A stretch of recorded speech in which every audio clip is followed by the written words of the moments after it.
On s'intéresse aujourd'hui à la position de deux courbes représentatives de deux fonctions f et g et à la résolution graphique d'équations du type f de x égale g de x ou d'une équation du type f de x inférieur ou égal à g de x. On va commencer par s'intéresser à la résolution graphique d'équations du type f de x égale g de x. Quand on vous demande de résoudre cette équation, on vous demande de trouver les valeurs de x. Donc ça, c'est la première chose qu'il faut essayer de voir. Les valeurs de x, on va donc les chercher au niveau de l'axe des abscisses qui correspond aux antécédents d'images correspondantes. Au moment où f de x égale g de x, ça veut dire que les images sont les mêmes. Donc nous, on va regarder graphiquement à quel moment les courbes se croisent.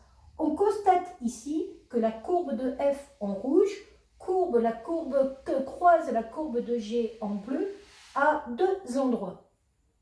À ce niveau, on voit bien que les images sont les mêmes pour f et pour g.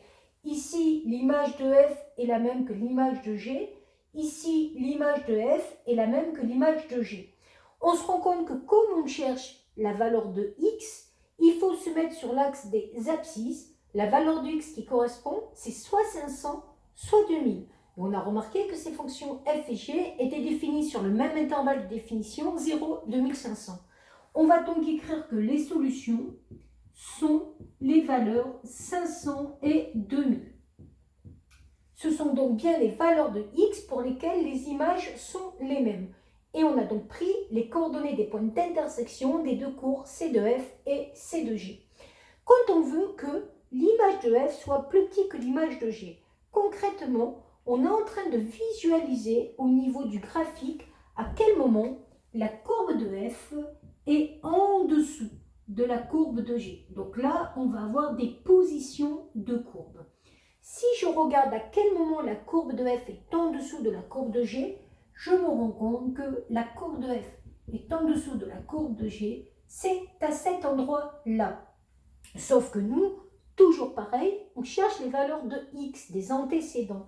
Donc si on descend au niveau de l'axe des abscisses, on remarque que l'intervalle solution va aller de la valeur 500 à la valeur 2000. Donc là, on se rend compte que dans une équation, on a un intervalle solution.